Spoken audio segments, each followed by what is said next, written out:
Votre rendez-vous d'actualité, mesdames, messieurs, bonsoir. Emerson Mnangagwa, président zimbabwéen, a regagné son pays en début d'après-midi de ce mercredi 28 février, après 2 jours passés à Kinshasa.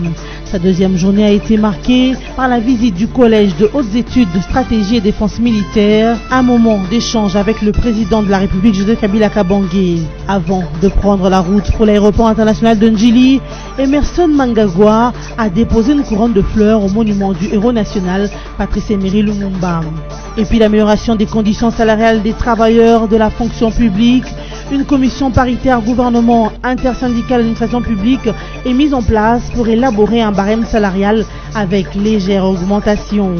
C'est donc l'essentiel de l'accord trouvé entre les deux parties à l'issue d'une cérémonie présidée par le Premier ministre Bruno Tshibala Nzenze. 2 baleinières en convoi vers Kinshasa ont fait naufrage à 45 km de Kwamut dans la province de Mai-Ndombe. Près de 500 personnes ont disparu de ce drame. Face au silence des autorités compétentes pour porter secours aux victimes, le député Didas Pembe, élu de Mouchi dans le Mai-Ndombe, lance un SOS et appelle à une intervention rapide du gouvernement central.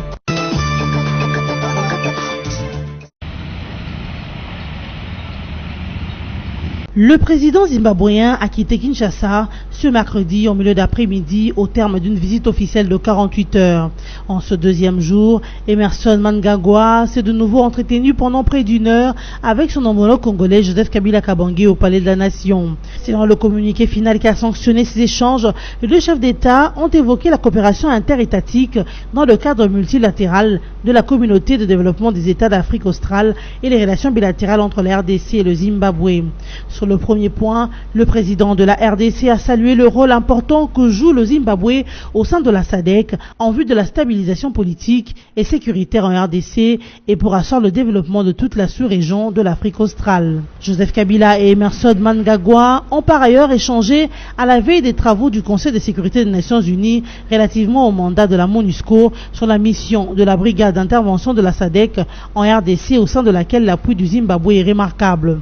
Dans ce même cadre, ils ont condamné l'agression dont a été victime le contingent tanzanien de la dite brigade de la part des terroristes ADF.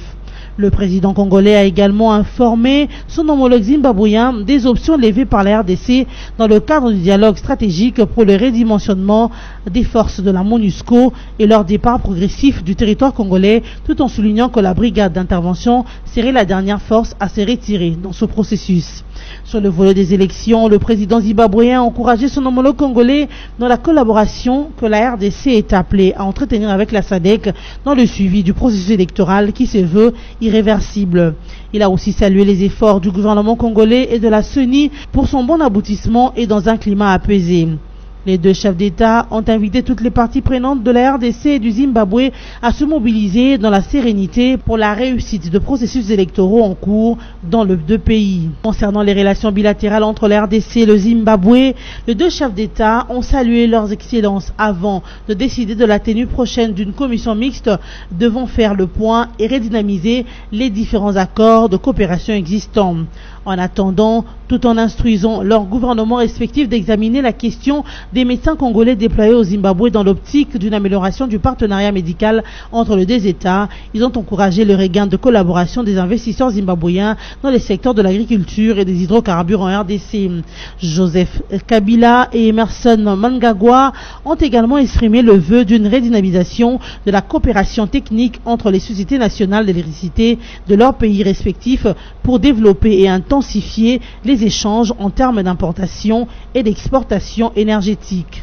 Des souhaits similaires ont aussi été émis quant au développement de la coopération dans le secteur du tourisme, de la conservation de la nature. De même ont-ils décidé d'intensifier leur collaboration en matière de formation professionnelle des cadres, de la lutte contre la pollution des eaux, les érosions, la désertification, la gestion des déchets, l'agroforestier, les changements climatiques, etc.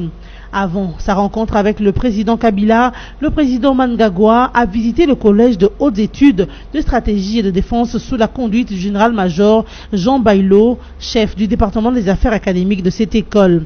Celui-ci lui a expliqué que cette école constitue le plus haut établissement de formation des officiers généraux et colonels des forces armées de la RDC et d'autres pays du continent africain.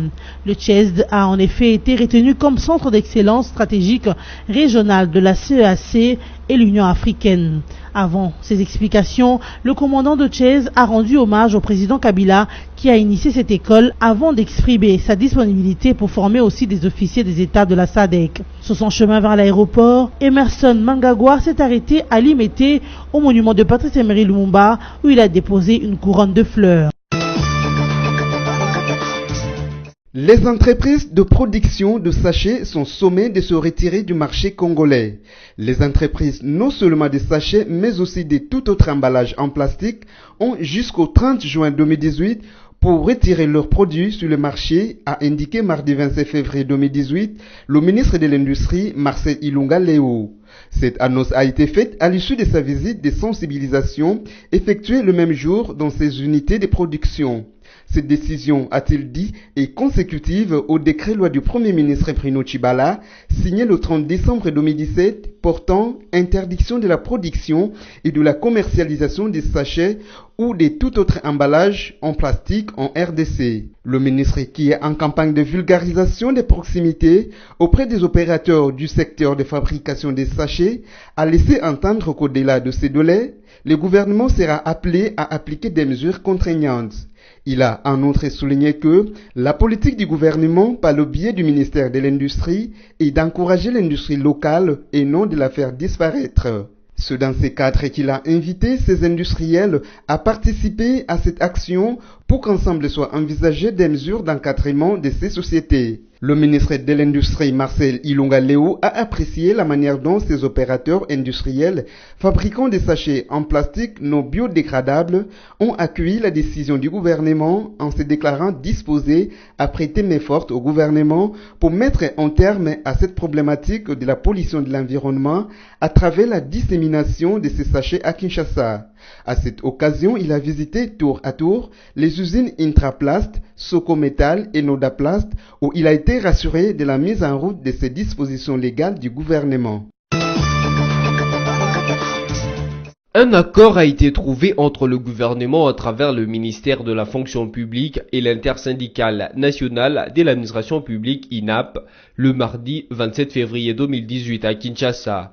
Il porte sur le barème salarial des agents fonctionnaires de l'État au cours d'une cérémonie présidée par le Premier ministre Bruno Tshibala Nzenze. Prenant la parole, le Premier ministre a indiqué que le gouvernement a aussi pour mission de rechercher l'amélioration des conditions de vie des travailleurs, tout en rappelant qu'une commission paritaire a été mise en place pour élaborer un barème avec une légère augmentation des salaires. Bruno Tshibala a également souligné que ce barème, fixé de commun accord avec l'INAP, sera opérationnel à partir de 2019. Pour lui, la mise en œuvre de ce barème exige la mobilisation de tous les Congolais pour lutter ensemble contre la fraude douanière, la contrebande et la corruption dans le but d'accroître les recettes de l'État qui vont servir à améliorer les hauteurs des salaires des fonctionnaires. Il s'y est de noter que le Premier ministre a demandé au ministre d'État et ministre de la fonction publique Michel Bongongo de mettre en place un programme des missions de contrôle à travers les pays en vue de nettoyer le fonctionnaire et agent fictif qui alourdissent frauduleusement l'enveloppe salariale de l'État. Prison à vie pour le policier auteur du meurtre d'un manifestant à Mbandaka dans la province de l'Équateur. Le tribunal de garnison de Mbandaka a condamné à perpétuité et au renvoi définitif de la police l'agent de l'ordre reconnu auteur du meurtre d'un jeune manifestant lors de la marche du dimanche 25 février 2018 organisée par le comité laïque de coordination à Mbandaka. Il s'agit du policier Obed Agbe Kimbelea qui a été reconnu coupable de meurtre d'Éric Boloko, jeune manifestant décédé à la suite de ses blessures par balle lors de la dite marche. D'après des témoins, Éric Boloko a été tué à bout portant avant que son meurtrier ne prenne la fuite. Au terme d'un procès en flagrance organisé un jour après ce meurtre, l'agent Agbe a été condamné à la prison à perpétuité et au paiement de 150 000 $ américains de dommages et intérêts à la famille de la victime. Le tribunal militaire de garnison de Mbandaka a par ailleurs ordonné le dédommagement proportionnel de 20 000 à 2 000 $ des personnes dont les biens ou propriétés ont été endommagés ou incendiés par la la population en colère à la suite de ce crime. Plusieurs activistes de droits de l'homme présents en Mbandaka ont déploré le caractère expéditif de ce procès, estimant qu'il visait simplement à protéger les vrais responsables. 5 personnes d'une même famille sont mortes dans un incendie survenu dans la nuit du lundi à mardi 27 février 2018 au quartier Imbi Yagoma dans la province du Nord Kivu. Les victimes sont une femme et ses 4 enfants qui s'est trouvaient plongés dans un profond sommeil. La population a tenté en vain de pénétrer dans la maison pour secourir les enfants tandis que la maison était déjà entièrement en feu. La protection civile n'a pas volé à la rescousse des victimes vu que le véhicule anti-incendie était en panne. La population du quartier a entendu toute la nuit l'arrivée des autorités compétentes pour évacuer les dépôts mortels des victimes sans succès. Selon le chef du quartier Imbi Yagoma, la cause de l'incendie n'est pas connue jusqu'à présent. À présent, nous rappelons les principaux titres développés dans ce journal. Emerson Mnangagwa, président zimbabwéen, a regagné son pays en début d'après-midi de ce mercredi 28 février, après 2 jours passés à Kinshasa. Sa deuxième journée a été marquée par la visite du Collège de hautes études de stratégie et défense militaire, un moment d'échange avec le président de la République, Joseph Kabila Kabange. Avant de prendre la route pour l'aéroport international de Njili, Emerson Mnangagwa a déposé une couronne de fleurs au monument du héros national, Patrice Emery Lumumba. Et puis l'amélioration des conditions salariales des travailleurs de la fonction publique. Une commission paritaire gouvernement intersyndicale d'administration publique est mise en place pour élaborer un barème salarial avec légère augmentation. C'est donc l'essentiel de l'accord trouvé entre les deux parties à l'issue d'une cérémonie présidée par le Premier ministre Bruno Tshibala-Nzenze. 2 baleinières en convoi vers Kinshasa ont fait naufrage à 45 km de Kwamouth dans la province de Mai-Ndombe. Près de 500 personnes ont disparu de ce drame. Face au silence des autorités compétentes pour porter secours aux victimes, le député Didas Pembe, élu de Mouchi dans le Mai-Ndombe, lance un SOS et appelle à une intervention rapide du gouvernement central. Ainsi se termine cette édition d'information. Merci de l'avoir suivi.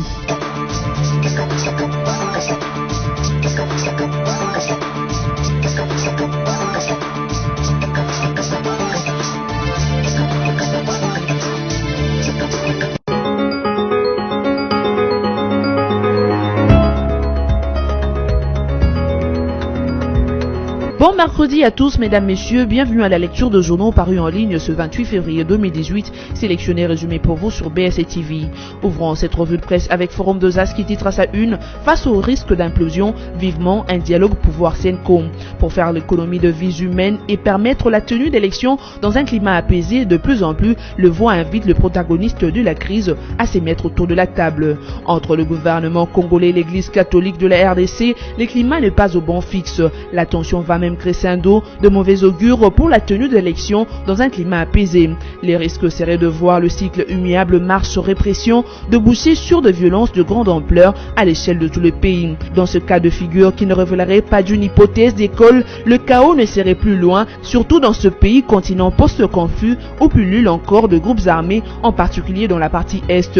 Face au danger d'implosion, de plus en plus de voix s'élèvent pour inviter les pouvoirs et la conférence épiscopale nationale du Congo à se mettre autour d'une table. De l'avis des analystes, l'heure a sonné pour qu'un vrai dialogue s'instaure pour baliser la voie à la tenue des élections apaisées. Poursuivons avec les sites du groupe BSC Congo Virtuel qui titre « Refus des élections, Hubert Leclerc révèle le calcul des Katumbi ». Avoué notoire des Katumbi, ce journaliste de la Libre.B fait une analyse scandaleusement partielle des enjeux politiques et prétend fallacieusement que le seuil électoral aurait été institué pour la seule personne de son bienfaiteur qui serait le seul à pouvoir financer une campagne à l'échelle nationale alors que l'homme n'a ni machine politique capable de le soutenir ni envergure politique nationale. Les observateurs avertis du comportement de l'homme politique congolais de l'opposition ne sont plus dupes sur ses vraies intentions par rapport au processus électoral actuel.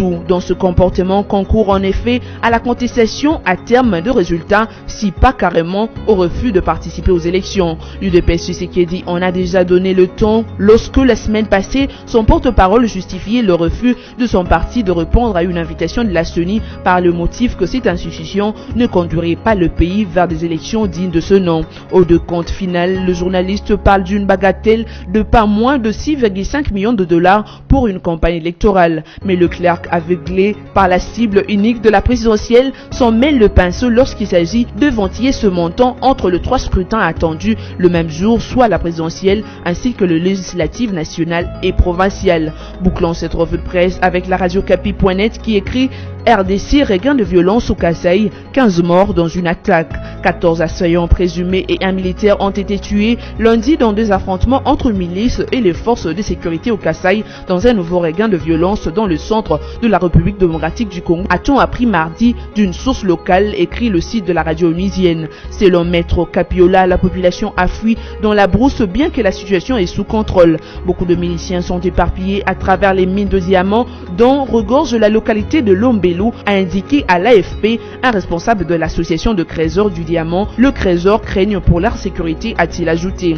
Selon une source militaire locale, l'attaque est l'œuvre de miliciens Kamuna Sampou qui essaient de se réorganiser. Ils tentaient de voler des armes et des munitions selon lui. Cette revue de presse est terminée. Merci de votre attention. Restez branchés sur nos antennes.